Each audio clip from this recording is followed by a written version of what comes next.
হ্যাঁ বল। বিসমিল্লাহির রহমানির রহিম। আমি পুনরায় আবার লাইভে আসলাম কিছু তথ্য দেওয়ার জন্য যে বাংলাদেশ সরকার, বিপিসি, পেট্রোল পাম্প মালিক এবং অয়েল কোম্পানি এটা একই সূত্রে বাঁধা এবং এর মাধ্যমেই দীর্ঘকাল দেশি জ্বালানি তেল সরবরাহ চলে আসছে। এখানে কেউ কাউকে ব্লেম দিয়ে কিন্তু এই সমস্যার সমাধান হবে না।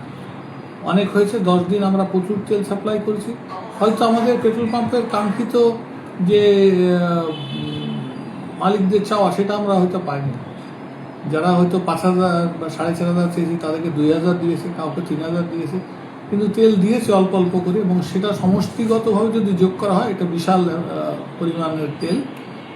এবং আমি আগেও বলেছি, মাননীয় মন্ত্রী অত্যন্ত দামি একটা কথা বলেছেন যে এই যে এত বড় ঈদে একটা বিশাল চাহিদা, এই চাহিদা কিভাবে মিট হলো? কোনো জায়গায় কি কোনো মোটর সাইকেল কিংবা প্রাইভেট কার কিংবা বাস কিংবা ট্রাক কিংবা লঞ্চ তেলের অভাবে বন্ধ হয়ে পড়েছিল? থাকেনি। তার মানে কি? তার মানে হলো ওনারাও অবিরাম সাপ্লাই করেছেন, আমরাও অবিরাম সরবরাহ করেছি, কিন্তু সেটা আমাদের ক্রেতাদের মনোভূত হয়নি, বা অনেক পেট্রোল পাম্প মালিক তার চাহিদা মোতাবেক পায়নি, মনোকষ্ট আছেই।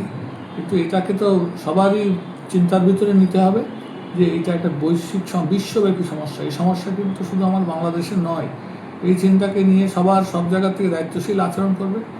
আর একটা ধন্যবাদ আমার না দিলেই নয়, সেটা হলো অয়েল কোম্পানির রিজনাল অফিসগুলো, তাদের হেড অফিসগুলো দিন রাত কোনো দিন রাত 4টে 3টে পর্যন্ত পরিশ্রম করেছেন, করে ওনারা শিডিউল বানিয়ে বিভাগীয় অফিসগুলোতে দিয়েছেন, বিভাগীয় অফিসগুলো আবার ডিওতে দিয়েছে, আবার সকালবেলায় এসে অফিস করেছেন। নিশ্চয়ই তারা ধন্যবাদের দাবিদার।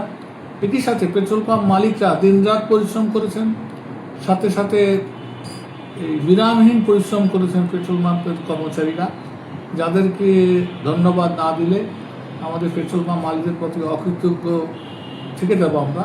শুধু এইটুকু পুনরায় বলার জন্যে, তেল কোম্পানি, পেট্রোল পাম্পের কর্মচারী এবং বন্ধের দিনও 2 দিন বেশ কিছু ব্যাংক খোলা রেখেছিল দিবস সংলগ্ন, তারাও বিরামহীন পরিশ্রম করে কোটি কোটি টাকা গুনে পে অর্ডার করে দিয়েছেন। তাদের পরিশ্রমটাকে অস্বীকার করা যাবে না। তাই এই পুরো চেনের সাথে যারা জড়িত সবাইকে আমি ধন্যবাদ দিতে চাই, এবং আমি আবারও রিকোয়েস্ট করব, আল্লাহর রাস্তে আপনারা অতিরিক্ত তেল কিনবেন না, কিনে নিজে বিপাকে পড়েন না, সরকারকে বিপাকে ফেলেন না, পেট্রোল পাম্প মালিককে বিপাকে ফেলেন না। আর পেট্রোল পাম্পে ঢোকার সাথে সাথেই নিজেকে সংযত রাখেন, কোনো রকম হট্টগোল গণ্ডগোল করবেন না, যাতে বিশৃঙ্খলার পরিস্থিতির সৃষ্টি হয় এবং সুষ্ঠু বিপণন ব্যবস্থা বাধাগ্রস্ত হয়। আল্লাহ আপনাদের সবাইকে ভালো রাখুক। আল্লাহ হাফেজ। আসসালামু আলাইকুম।